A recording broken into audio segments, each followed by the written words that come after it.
Welcome to Rookie Designer. My name is Jake Van Ness, and I'm here with my co-host, Carl from Holy Carp Design. How you doing, Carl? I'm doing great. It's been an awesome week. How about you? Good. Just finished up a magazine project for a client, Mama Toga.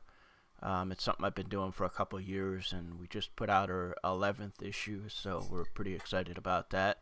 That went live a couple days ago, and it's a digital publication, so it's a little bit different. We used to do it in print, and now we do it only digital, which is an interesting little thing that I have to deal with. But what projects you got going on? Sounds like you've been really busy. Yeah, I'm working on some signage, which I just got approved from the Zoning Board of Appeals within the town of my client. That was a nice trial and error thing.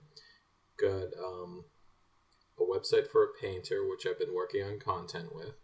I've been working on search engine optimization for another client. And then I've got brochures, rack cards, and a few logos I'm working on. So Awesome. quite a book of business. Good. That's awesome. So you actually had a topic that you wanted to start us off with today. Well, what is that topic? I've been thinking on, there are points where you sometimes have to question the projects you're working on between both because it may result in a conflict. These are some things you got to consider when you're trying to do freelance alongside the full-time gig. Now, I had some things like this happen in the past, and I just thought maybe we could talk this through and maybe help people that are trying to run a business and work full-time, doing the same type of work. Yeah, I think that's a good idea because I know that's one of the things that you do run into as you're trying to transition. Me personally, I came from working at print shops. I worked at several different ones as I was coming up, and when I was still there, I was doing some side projects for clients, kind of doing a freelance thing on the side. And the thing that was interesting is that I don't know that I was ever approached by clients that I dealt with while I was at the print shops, but rather it actually gave me an avenue to take what I was doing with my clients, so freelance clients, and kind of use my printer as a way to get their business cards printed, their stationery, things like that. So I didn't really run into it as a sense of a client approaching me almost going like around the business that I was working for, but I can understand that there would definitely be some concerns with that. And I'm going to be completely honest. I think that you do have to think about yourself first, ultimately. Yes, absolutely. It is important to be loyal to your business that you work for as long as they're treating you well.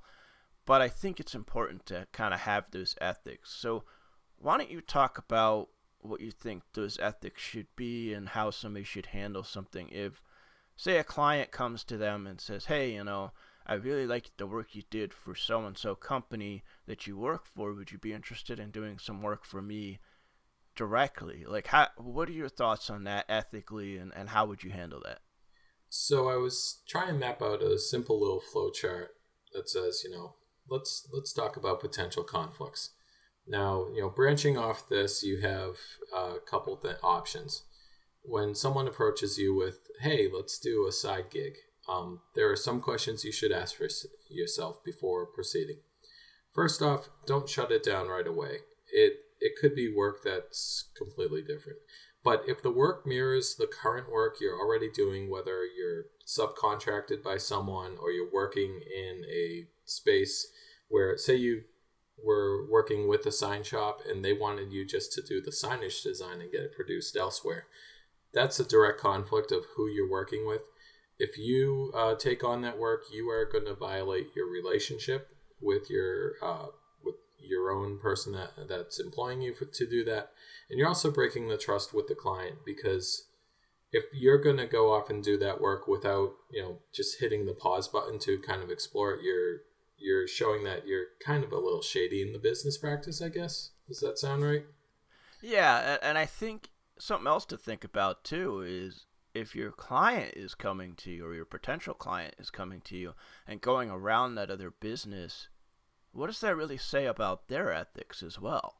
I Well, mean, one of the things that came up in this conversation, I was bouncing the idea off a few people, is like, I asked them, would this be a conflict? And they said, well, what do you charge? And that never even occurred to me. The person that pays me to do the task might be charging the client double what I charge in my freelance business. So you're undercutting them. yeah, and I think that's what I mean. Like your client coming to you and saying, "Hey, would you be interested in doing this side project?" Almost always, I could say almost but always, but a lot of the time it is about that. It's about how can I get the same work for cheaper. If they're working for somebody and I'm using them as my design house or my web development company or whatever, or my like marketing company, you could say, okay, say they're charging $200 an hour at the marketing company, and you turn around and say, okay, I'm going to charge $150 an hour. Well, they're not stupid. The client's going to look at you and go, okay, you're doing the work either way. Right. Why don't I pay you directly? And yeah, there's an ethical issue there. Um, There, Go ahead. Yeah. the other thing is, don't say no right away, because this could become your next step in your career. Maybe instead of just contracting you out, they'll actually say, come work for me. And ultimately, when you're working for other people, you got to be your own mercenary. You got to take care of yourself and consider all options. Now, the next step in those potential conflicts is, instead of just not doing it, you can explore it. You can find out where you're going to help. You got to do good inquiry to find out what their actual needs are, and you got to set boundaries with them. If you think that it's going to overlap with the work you're already doing, then you can say, I can do this, but I can't do that. And then I would say go for the work if the work is totally different than what you're doing already. Perhaps, I'm thinking like if you make a commercial video for them and they want you to do graphics for their website instead, and the other company doesn't already do that, well, go and do that work. It's good experience, it's good money, and you already have a working relationship with that client. They want to work with you for a reason. It's not just the money, it's because you understand them and you speak the same language as them. Yeah, I think that's a good point. I think it also comes down to where are you in your career? What are you transitioning? Are you at the point where your foot is, or all right, say you have 1 foot left in the door, you're almost 90% out the door of working for that company, and maybe this opportunity, and this is where some people may feel it's unethical, but I don't know. Sometimes, like you said, you got to think about yourself. If it's an opportunity to transition to working for yourself full time, and they're offering you a contract that would give you a solid lead, a solid income, to step out the door completely, close that door behind you with that other company, and say, I'm going to do this on your own. I'm sorry, but that happens every day. Right. And whether it's ethical, whether it's the right thing to do, it's business. And it's competition. It's businesses are always looking for a way to save money or a way to cut corners, unfortunately. But it also, you're right, it could come down to, too, that it's about talent. It's about the fact that they see what you do at the agency and say, okay, we want that talent because we know you're doing that work to come work with us as a contractor on your own. Now, they're not going to say that to you, but this is the way you need to think about it is, oh, I could actually make that transition. This could be my first big client. Am I ready to make that leap? And am I ready to close the door behind me? Now, I'm a firm believer in not burning bridges. You might, if this happens, the past employer might get really upset with you and say, we're never going to talk to you again. But you know what? You want to be in business for yourself. You got to be that competitive. In a lot of ways, you got to be cutthroat, and you got to be willing to maybe step aside from that relationship and say, this is what I need. This is what I want to be able to grow my business. So maybe I do need to blur that line a little bit. Now, that's different than working for somebody and doing the work on the side and not really talking to the employer about that and saying, well, I want the security of working for the employer because it's an hourly job, I've got insurance, I've got a constant paycheck. Oh, but I want to dabble over here, and yeah, it's one of their customers, but they don't need to know that. That's a little different. I think that's, to me, that violates the ethics of business. It violates the ethics of being a decent person.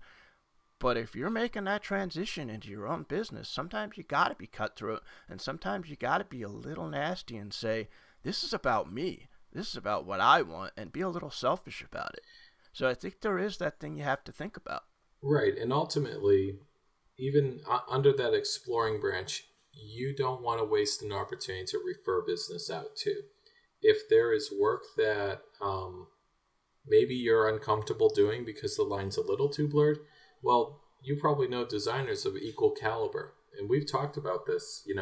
If I wasn't comfortable with it, I could give it to you if it was, an electronic publication design, because I know you have that skill level. Maybe I'm there just to advise on the client relationship, but ultimately I'm not going to benefit financially, but I know that someone who I work with will. So you got to explore those options too. Referring business out is not a conflict, I would say. Right, and I agree. Now, I think it's important to go back, if you do find that it is a parallel situation and it's, I guess the easiest way to say it is, okay, you're a web developer in a web design company, and they come to you and say, we want you to do our website. I think it's important to go to that potential client and say to them, hey, I work for this company, I'm happy here, I like that I'm loyal to this company, and ethically, I'm not comfortable with you asking me to do this when I've done the work through so-and-so company for you. I really wish you'd reconsider and consider to keep using the company that I work with. I enjoy working with your company. I enjoy doing the work, but ethically and morally, this is the right thing to do. You may find that company will laugh at you and walk away and say, you know what, we're going to find somebody else. Or you may find that company or the owner or the person that you're in contact with will say, you know what, we really appreciate that. And when you're ready to go out on your own, reach out to us. Yeah. Let us know when you decide to do that. If you never do, then that's fine. But they will respect you. Now, business is cutthroat. Like I said, they may laugh at you and go somewhere else and find somebody that's willing to cross that line or really blur that line. But I think it's important to really stick to what you feel is good and what makes you get up in the morning and say, I did the right thing. That's right. But don't be afraid to make that leap and say, I want this customer. I know what the kind of work that is. That's competition. You and I both know, as freelancers, as a full-time designer, we have competition out there. I've lost customers to other designers. Do I know why? Most of the time it's price. Most of the time it's, this is what I charge. Some new person comes in. I'm not going to say their skill level's less than mine. It may be equal to mine. It may be better than mine. But instead of $150 an hour, they're willing to charge $100 an hour. Well, business is business, and that's, do I really want that customer anyway? No, I don't. So those are the kind of things you have to think about, and those are the kind of things that are going to come up as you work places. I have a really good story that's it's a creative field. I think somebody that's a house painter is in some ways a little bit creative. One of my clients worked for somebody for quite a while, and we always said to him, people are coming to him because they like your detail, they like the way you do things. We really think that you should go out on your own. And he, like a lot of people in that situation, was like, I'm really comfortable, it's a steady paycheck, I don't have to deal with the business end of things, I don't have to worry about whether the work's there, I know it's going to be because somebody else is doing the sales. And he would hear over and over again from homeowners, from businesses, now you're going to come and do this, right? It's not going to be somebody else in the company. And he'd be like, well, I don't really make that decision. And then his boss would come to him and be like, all right, well, you got to go to this house because they won't have anybody else do it. And that kept happening over and over and over again. And he got into that situation where people were starting to go around his boss and say, we really want you. We like the detail that you put into things. We like the work that you do. And he would always say, no, no, no, I'm going to do the right thing. You got to go through so and so painting. That's who I work for. And that's where, now you can ask for me specifically, and he may put me on the job, but I'm not going to go around him. And eventually he realized that more people were asking for him than anybody else in the company, and he made that transition. Yeah. And a lot of the people he works with today have said to him, even now, they're like, how many people do you have working for you? And he's like, it's just me. And they're like, good, because we don't want anybody else doing it. That's tough. That's really tough for him. But you know what is interesting is his business has thrived. He always sits back now and he says, darn it, I wish I had gone on my own sooner. But you know what? He did the transition when he was ready. He did it when he knew he was ready to do it. And that might have been a couple years later than maybe he should have. But nobody makes that decision but you.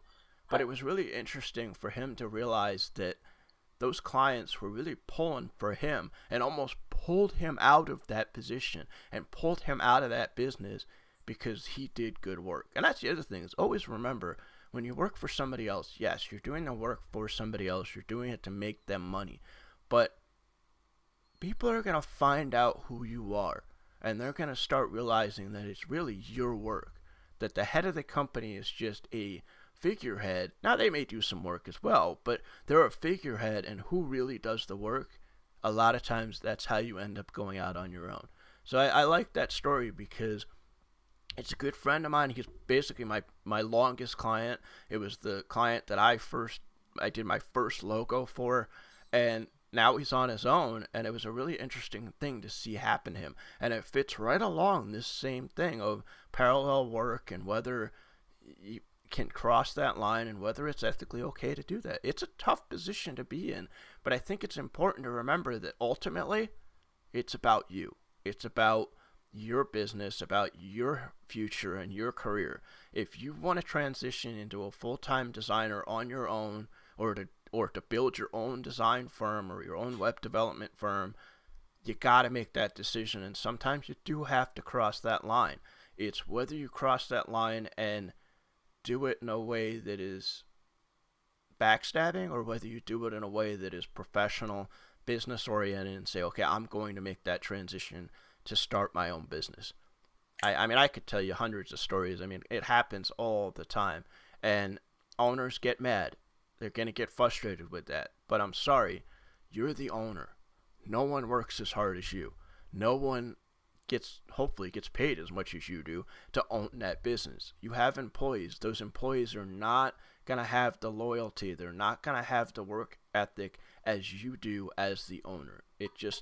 They may be really close and they may show a loyalty that's awesome, but ultimately everybody thinks about themselves when it comes to business. And that's fine. That's being selfish. There's nothing wrong with that. There really isn't, as long as you're not hurting somebody else in that being selfish. So I think that's how I feel about that situation.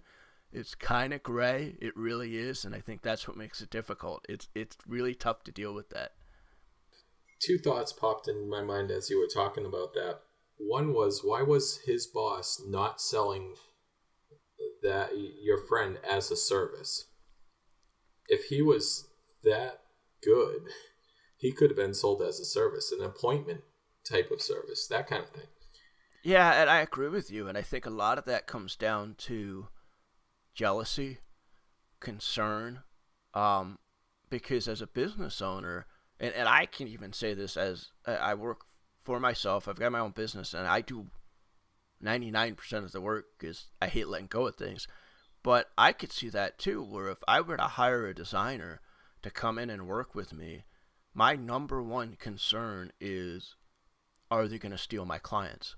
Are they going to do the work and the client's going to want them instead of my business? Right. So I could see where that head of that painting firm was like, if I sell him as a service, if I sell him as the number one guy that paints for me, what's to stop him from breaking that ethic line, crossing that line and saying, well, you're selling me as the one to do your business, so you know what? I'm going to do this for myself. I don't need you. And that's kind of where it ended up, is that he realized that. So it's tough for an owner to say, unless you've got a really strong relationship with an employee where you know they're not going to go somewhere else and you're paying them enough that they're happy and they're secure. Because there are people that do not want to start their own business, that do not want to deal with the fun stuff that I deal with on the business side. That's fine. They like working for somebody else. You take care of them, they will be loyal, and you can sell it that way. But it's a really tough thing for an owner to do because of that. Because you sell it that way, you're basically selling them out the door. Because now they can go do it on their own. You are, but there is this meme that's out there online. It's kind of an inspirational thing. I think it's the guy that runs Virgin Atlantic, where he says, train someone so they can go out and do some the work for themselves or for someone else, but keep them happy so they want to stay. Something along those lines. Right, and I think that's because there's a reason why there's not trillions and trillions of businesses. There's a reason why every designer isn't running their own design firm. Some people don't want to deal with health insurance, don't want to deal with taxes, don't want to deal with... Don't want to deal with HR, don't want to deal with all of the things that go with running your own business. And so they stay with who they're with because they're secure, they're happy, and you're right. Train them so they're really damn good, but keep them happy so they stay. And that is a really good point. That's a tough thing to do. It really is. Yeah. And my second thought when you were telling the story was, as a rookie, as a freelancer, what do you think the career path is typically? Do freelancers typically have to work for someone else first to get thirsty, to reap the benefits of their work? I know in my path, I've worked for people all along. My freelance is exponentially grown. And I know you started working for someone else too. But do we know freelance designers that out of the gate, they're doing well working for themselves? I only know one that I can think of. I'm trying to think. I think there aren't a lot because there is an investment with it. And whether the investment is monetary, where you've got to have several months of money put away so that you can go out there and find clients, because we all know clients don't fall out of the trees or grow on trees. You guys shake harder. And so you have to, fall out of the sky, not fall out of a tree. You have to go out there and find those clients. So a lot of times I think what people do is they get a job in a field that they want to be in because that's the easier path to do. Again, going back to Gary Vaynerchuk, he said something about being an entrepreneur that it's in your DNA. If you want to be an entrepreneur, you're not satisfied working for somebody else.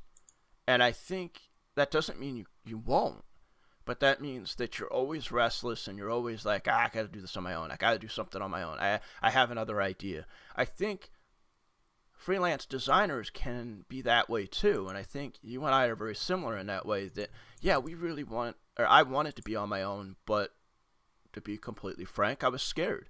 It's not an easy transition to make. But the more I worked for somebody else, the more I realized that I didn't want to do that.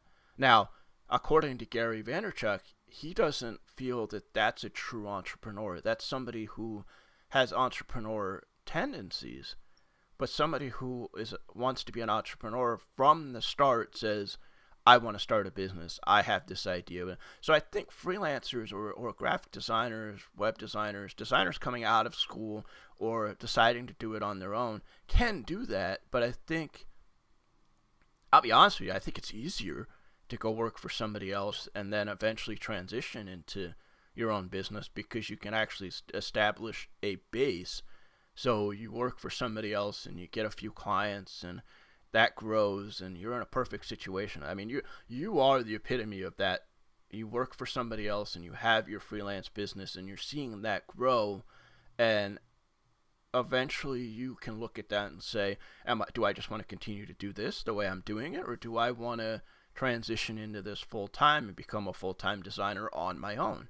I think that's the easier path to take. Doesn't make it any less of a struggle as far as decisions and money and losing clients, but it's a little bit easier than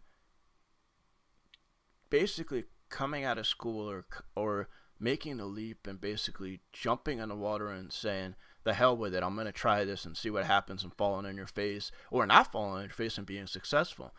I kind of feel like I did a little of both. I worked for somebody else, had the stuff on the side that was starting to grow, and then somebody kicked me out the door. And I fell flat on my face and said, oh, okay, I guess I'm doing this. And when that happened, it put me in a bind where it was like, you have to do this now. Do I think that's a good situation too? Oh, absolutely. I think when you're forced to figure something out, you'll figure it out no matter what. Now, you might fall on your face, might hurt, you might lose some money. Yeah. For a while. Yeah, you might do something for a while you don't want. Like, you may go out on your own. Everything may disappear, and you may sit there one night and go, I can't do this right now. But don't give up. Go and get a part-time job and transition back into that. Okay, I need to build the client base back up, or I need to get some money set aside so I can make that leap again. So yeah, I think there are not very many out there that, boom, they're a freelancer, or boom, they're a full-time designer with a firm. They transition into that. That doesn't mean it can't happen. Right. So I think the ethics and the things that we're talking about with conflict come from the I'm working for somebody else, and then it kind of transitions into a freelance career and a full-time designer. That's where that conflict comes from. If you take that leap and jump out there and say, I'm here, and somebody comes to you, that's a little different. Yeah. But what background do you have? Your portfolio might be strong, but what network connections do you have? What things like that help you grow your business? And that may be a topic for another show, is why is it important to work for somebody else? I think that's where you and I could definitely talk about that. What did our experience in that situation teach us for running our own business? So that's something we can definitely transition to. Yeah, that's right. And yeah, there's high level, there's the education, there's the observation of how people do it wrong, and then what do you take back with you when you're actually running your own business? But yeah, we can spend a half an hour on that sometime. Yeah, definitely. So remember, everyone's a rookie before they're an all-star.